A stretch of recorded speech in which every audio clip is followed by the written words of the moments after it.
Bueno, vamos a hablar ahora de Giorgio Agamben en el texto de Homo Sacer, Poder Soberano y la Nuda Vida. Primero una breve biografía. Giorgio Agamben nace en 1942 en Roma, está vivo, se licenció en 1962 con la tesis sobre la filosofía de Simone Weil. Entre 1974 y 1975 fue becado en el Warburg Institute. En 1981 descubrió manuscritos de Walter Benjamin destinados a estudios sobre la historia. Actualmente trabaja en la Universidad de Svizzera y bueno, es profesor visitante en Macerata, Verona, Berkeley, Northwestern, Heidelberg y Düsseldorf. Como influencias importantes vamos a nombrar dos. El propio Michel Foucault, en base al concepto de la biopolítica, en donde entiende que se expresa la transformación de las acciones políticas sobre la vida. Para Agamben, la biopolítica no es un suceso moderno, sino que nace en la política occidental. Solo el análisis de la confluencia entre la soberanía y la biopolítica hace posible que la política salga de su ocultación, dice Agamben, y a la vez restituye el pensamiento sobre la vocación práctica. Y también otra influencia es Walter Benjamin, que aquí Agamben recupera las tesis sobre historia, pero yo voy a nombrar algunas nomás. Por ejemplo, la tesis 1, que no existe una teleología o no existe himnos en la historia. La tesis 2, la felicidad no lo es con el pasado sino con el futuro. La tesis 3, la construcción de la historia permite la redención, es decir, la salvación y el bienestar. La tesis 7, conocer el pasado es empatizar críticamente con él, con los vencedores y con los oprimidos. La tesis 8, toda regla es un estado de excepción, pues la ley no incluye a todo. Y en la tesis 13, la esperanza en el progreso es una religión. Quizás la primera pregunta que nos puede servir a nosotros para entrar al problema de Agamben es la siguiente. ¿Hay vidas indignas de ser vividas? El texto de Agamben empieza con un panfleto del jurista Carl Bignon y Alfred Hodge de 1920 que trabajan sobre el concepto de vida indigna de ser vivida. Vida indigna de ser vivida. En el panfleto hablan de la eutanasia sin caer en el asesinato.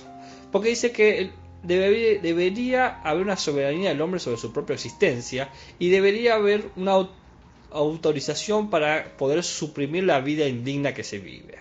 Entonces se pregunta Agamben, ¿existen vidas en la sociedad que puedan perder el valor de bien jurídico? Según estos autores, una vida sin conciencia o sin curación puede buscar la redención a la situación. La soberanía del hombre sobre su vida se corresponde, entonces dice Agamben, con la idea de nuda vida contra el homo sacer. La vida sin valor, nuda vida, versus la vida insacrificable, el homo sacer, es decir, lo sagrado sin valor. Luego una supresión sin que se considere homicidio. En toda situación donde la vida dejó de ser sagrada, se impone un umbral de preguntas sobre qué hacer con ellas. ¿Esta vida es políticamente relevante? Toda sociedad hoy en día necesita fijar el límite de qué es lo sagrado en el hombre para determinar cuáles son las excepciones. Por ejemplo, la eutanasia alemana no fue solamente un mejoramiento de la raza, entre comillas, fue la expansión del horizonte del control del Estado soberano, el poder de la decisión sobre la nueva vida, sobre qué vida es digna de ser vivida. Fue una práctica política que ponía en cuestión la sacralidad de la vida misma, de que se puede dar muerte con impunidad, es decir, se desarrolló una thanatos política. En el Estado soberano, el soberano decide sobre el estado de excepción, dispone del poder de decidir cuál es la vida que se puede darse, a la que puede darse, mejor dicho, muerte sin cometer homicidio.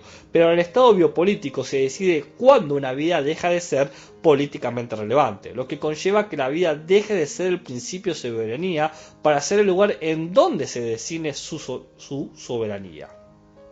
Siguiendo el ejemplo del Estado alemán, el Estado alemán adoptó una nueva forma de cuantificar la riqueza de la que disponía la vida, no solo en medios de producción, sino en el patrimonio viviente, esos cuerpos biológicos que constituían a la raza. El interés de la nación es el de proteger a la raza ante cualquier amenaza y enemigo.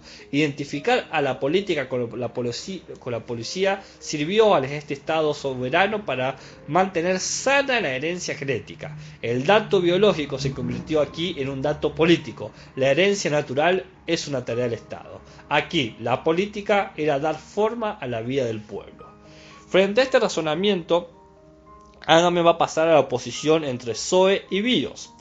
Dice Agamben, los griegos se servían de dos términos para referirse a la vida como concepto. La zoe, que era la vida general, que expresa el simple hecho de vivir, algo común a todos los seres vivos, y la bios, que es la vida plural, que indica la forma o manera de vivir propia de un individuo o un grupo.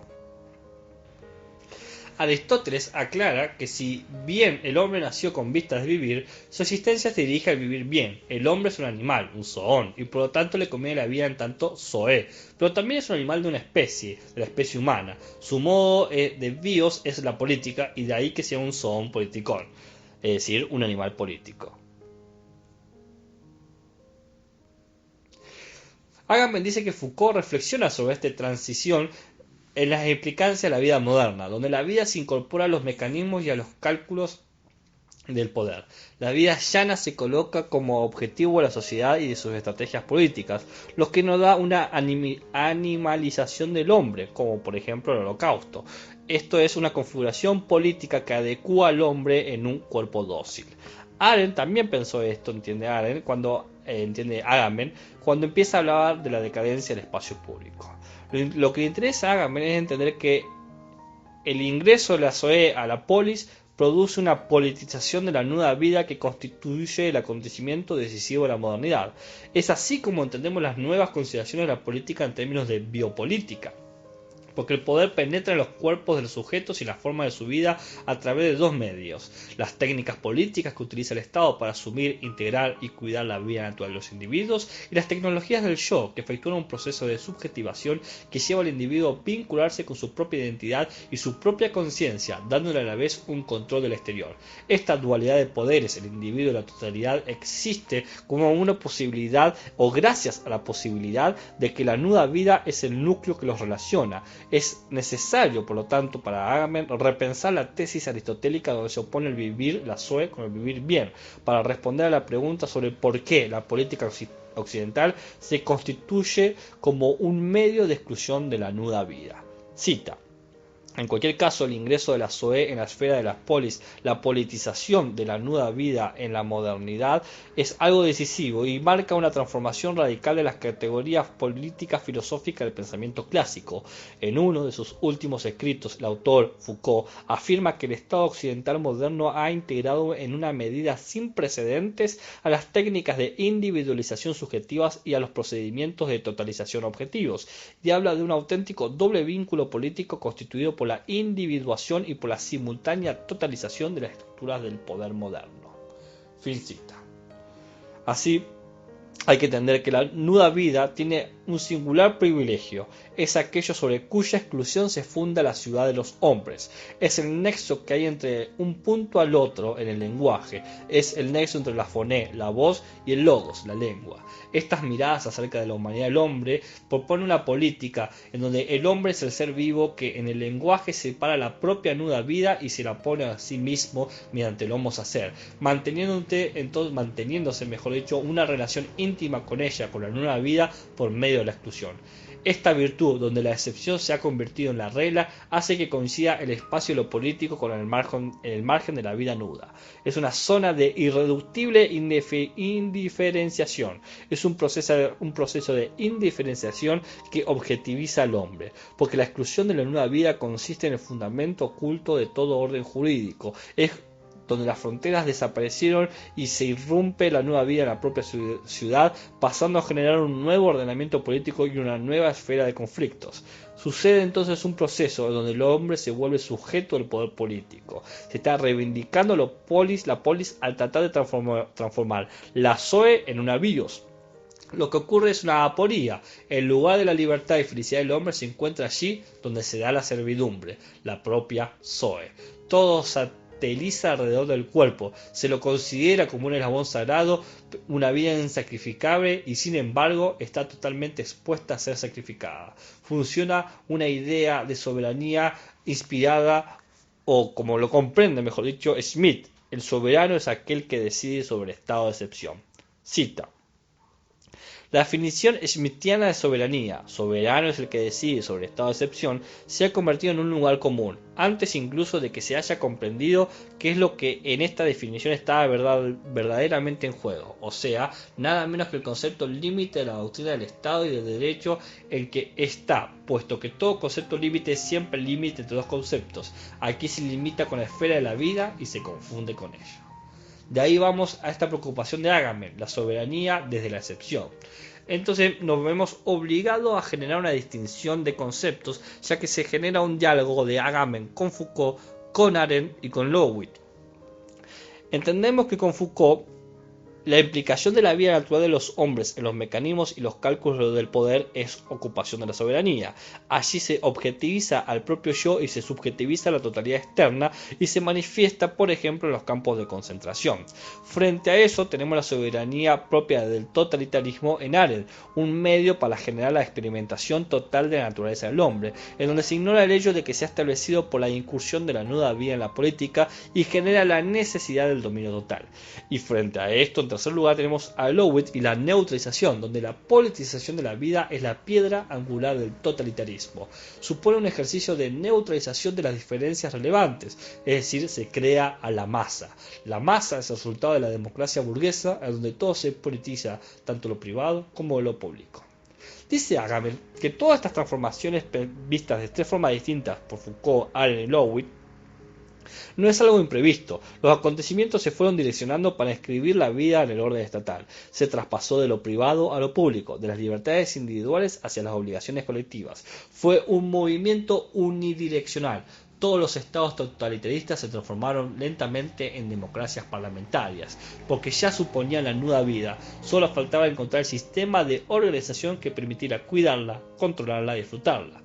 El primer registro de nueva vida que se tiene, dice Agamben, es el habeas corpus de 1669 en Inglaterra, donde se obliga a presentar al detenido en la última prórroga, ante un juez que podría ordenar la libertad inmediata si no se encuentra motivo de arresto, en donde se asegura la libertad del cuerpo y no se habla simplemente del hombre. Tener un cuerpo que mostrar es el comienzo de la democracia europea, comprende Agamben, la soberanía de la nueva vida sobre la vida sagrada. Es lo fragmentario y el conflicto que representa el cuerpo individual, pero se convierte, paradójicamente, en el centro de lo político. Cita: si es cierto que la ley tiene necesidad para su vigencia de un cuerpo, si se puede hablar en este sentido del deseo de la ley de tener un cuerpo, la democracia responde a tal deseo obligando a la ley a preocuparse de este mismo cuerpo. Este carácter ambiguo o polar de la democracia es mucho más evidente en el habeas corpus, por el hecho de que si en su origen se dirige a asegurar la presencia del imputado en el proceso y en consecuencia a impedir que quede sustraído el juicio, en la nueva y definitiva fórmula, tal situación se transforma en obligación para el magistrado de exhibir al cuerpo del imputado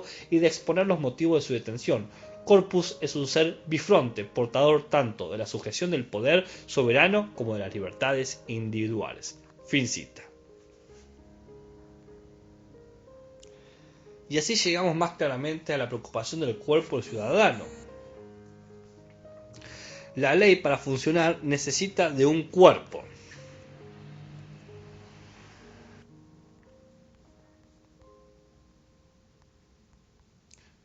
La ley, para funcionar, necesita de un cuerpo.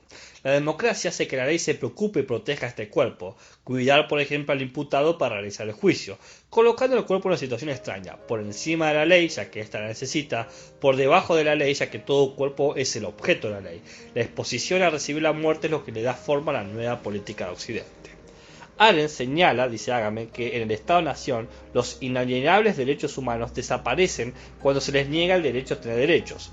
Todas las declaraciones de los derechos humanos representan la figura originaria de la inscripción de la vida natural en el orden jurídico, en la aplicación del Estado-Nación. Era una criatura de Dios, estaba separada de la polis.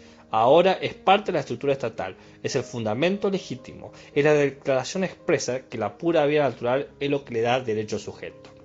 Agamben entiende que el tránsito de la soberanía real, de origen divino, hacia la soberanía nacional, en donde el súbdito como ciudadano opera gracias a la nueva vida. La nueva vida se convierte en el portador inmediato de la soberanía. Se une lo que en el antiguo régimen estaba separado. principio de nacimiento y principio de soberanía, en un punto irrevocable que es el cuerpo. Es decir, que en el mismo nacimiento del hombre nace también la soberanía. Con el auge del nacionalismo y el fascismo salió a la luz este hecho. Cita de Agamben. Por una parte, los Estados-nación llevan a cabo una reinserción masiva de la vida natural, estableciendo en su seno la discriminación entre vida auténtica, por así decirlo, y una vida despojada de todo valor político. El racismo y la euganasia de los nazis son comprensibles si se restituye en este contexto. Por otra parte, los derechos del hombre, que solo tenían sentido como presupuesto de los derechos del ciudadano, tesis de Arendt, se separan progresivamente de aquellos y son utilizados fuera del contexto de la ciudadanía con la presunta finalidad de representar y proteger a la nuda vida, expulsado en medida creciente a los márgenes del Estado-nación y recodificada más tarde en una nueva identidad nacional. Fin cita. Entonces, ¿lo humano aparece como separado de lo político? Dice Agamben que luego de los derechos humanos, los derechos empezaban a diferenciarse entre pasivos y activos, haciendo necesario redefinir qué es lo que está dentro y fuera de la vida misma.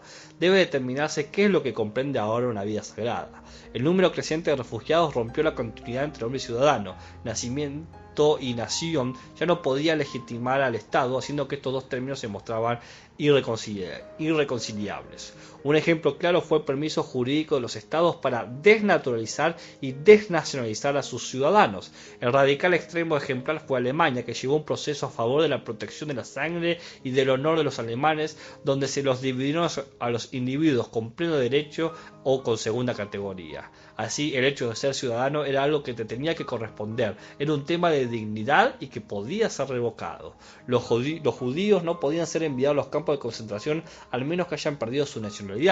El Estado, por lo tanto, realizó una discriminación entre la vida auténtica y la nuda vida. Los derechos humanos se separaron de los derechos civiles. Las instituciones que hoy buscan resolver esta distancia siguen comprendiendo la vida desde la distinción sagrado y nulo. Fundan un compromiso para la asistencia o la protección desde la comprensión de que la vida es sagrada e insacrificable. Lo humanitario separado de lo político reproduce el alineamiento de la vida sagrada sobre lo que se funda la soberanía, sin poder llegar a superar el espacio puro de la excepción. El refugiado es un concepto límite que pone en crisis estas categorías sobre las que se asienta el Estado y es el medio por el cual se puede dar una renovación de las estructuras y acercar a la nueva vida al orden estatal. Es decir, que el refugiado de vuelta es la crisis del Estado-Nación. En 1943, Arendt publica un escrito donde toma al refugiado como un nuevo paradigma de la conciencia histórica. Es el individuo desplazado hostilmente ante una nueva identidad nacional. Es el que termina representando a la vanguardia del pueblo. El refugiado hoy en día es el único que nos permite repensar las categorías del Estado-nación actuales. La primera imagen de refugiados la tuvimos con los rusos, armenios, búlgaros, griegos, húngaros, alemanes y rumanos que se desplazaron de sus territorios luego de la Primera Guerra Mundial. Ahora hay que sumarle a las minorías existentes, donde hay una situación conflictiva. Esta gente es apátrida, son gente desnacionalizada. Las organizaciones nacionales se vieron totalmente impotentes para resolver esta situación. Para Arendt, estos individuos desnacionalizados eran objetos obsoletos para el funcionamiento del Estado. Es el refugiado el que denota la crisis radical.